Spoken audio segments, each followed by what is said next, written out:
Roxane. Aujourd'hui c'est le second jour du Inktober 2017 et dans la liste de Jake Parker pour ce jour-là, le mot était divided, qui signifie divisé en français. Dans un premier temps, comme d'habitude, je me suis fait des petits croquis sur le côté pour trouver la mise en page qui me correspondait, ainsi que réfléchir à quelques tenues pour les demoiselles que j'ai dessinées après. Le mot du jour étant divisé, à la base je voulais faire deux personnages dont les corps semblaient liés, comme si au départ ils n'avaient été qu'une seule personne. Alors je les aurais sûrement liés par des effets de liquide ou enfin ouais, j'aurais trouvé un moyen de faire comme si leur peau était liée en quelque sorte. Enfin voilà, j'avais une image dans la tête déjà. Mais au final, j'ai aussi tourné le mot divisé dans le sens pas en accord, quand deux personnes sont divisées sur un sujet. Et c'est ce qu'on va retrouver de dominant dans le dessin final. Le côté corps séparé est moins présent que les émotions et le côté divisé des deux personnages en termes de désaccord. Quand j'ai commencé à faire des motifs de triangles emboîtés sur la demoiselle de gauche, je ne savais pas que j'allais finir par en faire des rappels absolument partout sur le dessin, et même la vidéo s'appelle Triangle. Donc voilà, comme quoi quand on commence un dessin, parfois, on ne sait pas où ça va nous mener, et ça peut donner des choses très intéressantes.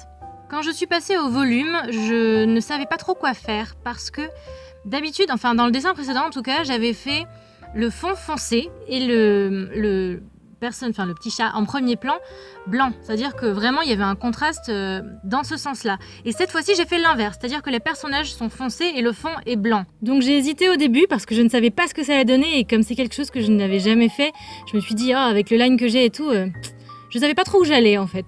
J'ai aussi réfléchi en faisant ce choix-là au fait que le côté foncé des personnages allait accentuer le côté triste qui va avec leurs expressions. Donc voilà, c'est un ensemble et je trouve que ça allait bien dans la direction que je voulais donner au dessin. Ça lui donne encore plus de sens. Dès le deuxième jour, j'essaye quelque chose de nouveau. Bon ok, hein, c'est ça le Inktober, on essaye des trucs. Et en plus, je suis vraiment contente du rendu, je suis contente du résultat, donc voilà, j'espère que ça va continuer comme ça. Et même le process me plaît parce que par exemple, la demoiselle de droite, au départ, je n'aimais pas trop son visage par rapport à celui de celle de gauche. Mais en le travaillant petit à petit et tout, sur le résultat, je trouve que c'est celui qui dégage l'expression la plus forte. Celle de gauche, je trouve qu'elle est un petit peu plus douce. Donc maintenant, j'aime les deux. Vous pouvez voir que l'idée de départ qui était de lier deux corps se retrouve quand même à la fin parce que les filles sont liées au milieu et on pourrait imaginer qu'elles sont jumelles ou alors on pourrait imaginer que ce sont une seule et même personne qui s'est remise en question et qui donc a dû faire un choix entre deux opinions opposées et c'est la diviser intérieurement. Enfin, on peut donner des sens différents au mot diviser dans la symbolique de ce dessin.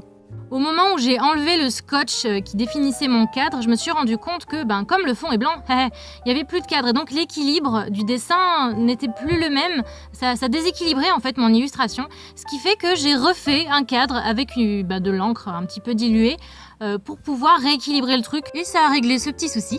Ensuite, j'ai finalisé tout ça et j'ai même rajouté du stylo brillant. Du stylo brillant rose. C'est le même que celui que j'utilise pour colorer les mots tous les jours. Et puis ça met en valeur le rappel des triangles sur l'ensemble du dessin.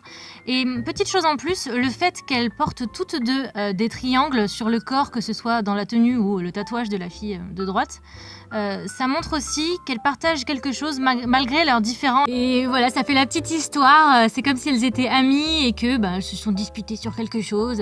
Mais en fait, elles partagent tellement de choses, elles ont tellement de choses en commun que elles sont quand même copines après. Enfin voilà, bref, je me fais des petites histoires dans mes dessins. C'est mignon. Moi j'aime bien les histoires, c'est joli. Voilà pour le speed paint d'aujourd'hui, j'espère qu'il vous a plu, moi j'en suis plutôt contente. Si c'est le cas, n'hésitez pas à partager la vidéo ou à vous abonner, d'ailleurs je ne vous le dis pas souvent, mais si la vidéo vous a plu, n'hésitez pas à vous abonner pour voir la suite de ce Inktober 2017. En attendant, moi je vous fais plein de bisous, j'espère que vous allez passer un joli mois d'octobre et que peut-être vous allez aussi faire le Inktober et je vous souhaite de faire de jolis dessins. Nous on se retrouve demain à 16h30 pour une nouvelle vidéo, tout pareil. Bye bye!